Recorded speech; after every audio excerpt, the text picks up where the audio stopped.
All right, so we're going to break down the intelligence trajectory political matrix. This is sort of the main focal point of our early set of interviews here on the trajectory with Yoshua Bengio and Jan Tallinn and others. So I'm just going to explain the graphic itself, talk a little bit about some of the dynamics that we can expect to see play out with this graphic and sort of how it might be used. So we'll be pretty swift here. On the left-hand side, this is just a continuum of control versus freedom.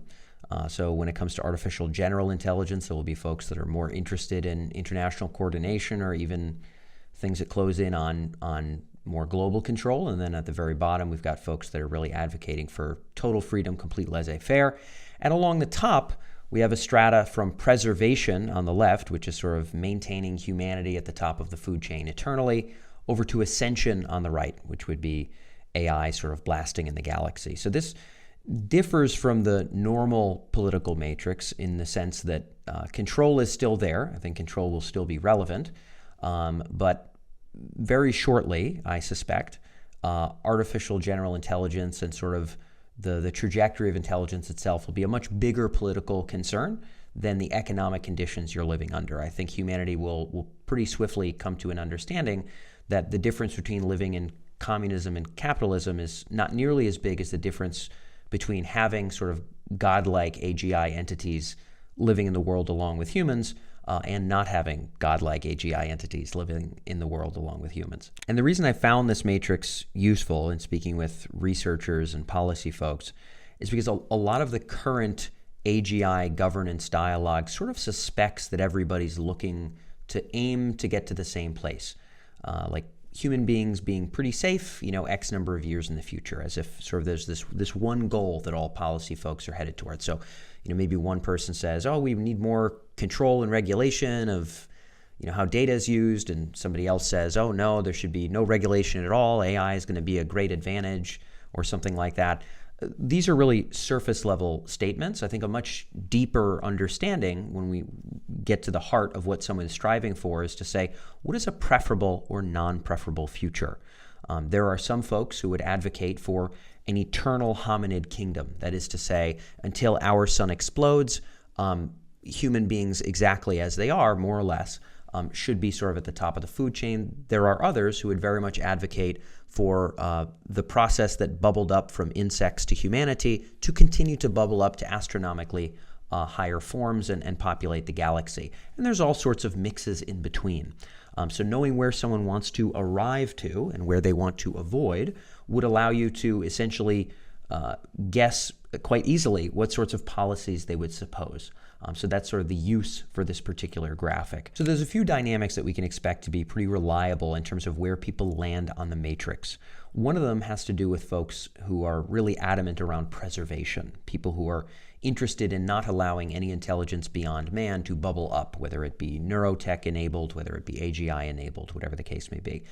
This crowd is quite likely to be in the top left of the matrix, closer to the side of control if they are interested in preservation. There really is no way to maintain that something beyond humanity doesn't bubble up unless there's some pretty firm degree of national and international coordination to prevent compute from being used in the wrong way, neurotechnologies from being used in the wrong way, etc. So there's a bent, maybe not necessarily towards authoritarianism, but certainly towards control for anyone who really firmly and staunchly is headed towards preservation. For the folks on the Ascension side, the people very interested in birthing grand posthuman intelligence, for that crowd, we can expect them to land on the control versus freedom strata in a place that behooves their best interests based on how close they are to creating AGI. So if you take OpenAI, for example, you take a Sam Altman, safe to say at the time of this recording, there's probably no organization closer to artificial general intelligence, or at least snugged up to that end goal than OpenAI as of today.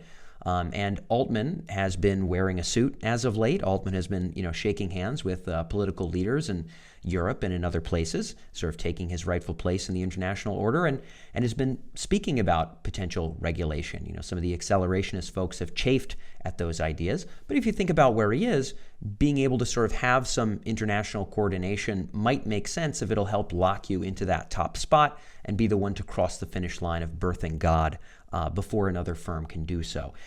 Especially if the alternative is somebody else birthing God and then you having to sort of live with the reality that they decide to create. Much, much better to lock in that advantage. And again, this isn't judging that motive. I think that's a very strong, important, self-interested motive that would anybody in Altman's shoes would essentially do.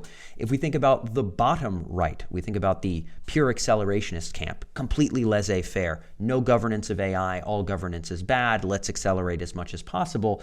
You find your folks like a Mark Andreessen down there, another, a thinker who I really like and appreciate, but his position makes sense, right? Andreessen, brilliant and incredibly wealthy as he is, not exactly as close to birthing God as, let's say, a Sam Altman or the Google DeepMind folks, or there's probably a great number of folks ahead of Andreessen in terms of birthing God. And so, if he's in the business of spawning new companies and funding new companies, then being in the bottom right makes the most sense. Let's really open up the playing field to competition so that maybe we've got a chance to throw our cards onto the table and potentially win this game of who gets to birth the God. And so on the side of Ascension, there really isn't a magnetism towards the top or to the bottom necessarily. It simply depends on where you are in the power game. How close are you to reaching that finish line unto itself? And I think we'll see that dynamic continue in the years ahead. We'll see what happens.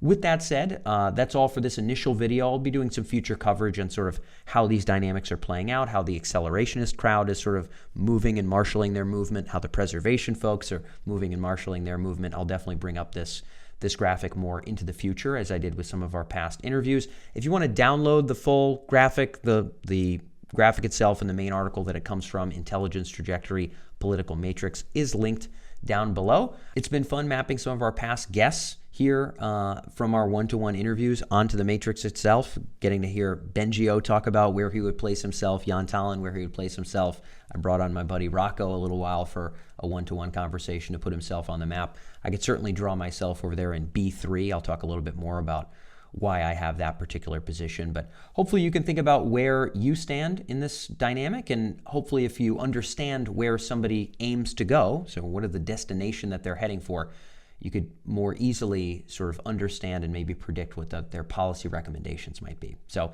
that's all for this intro video. Catch you guys in the next one.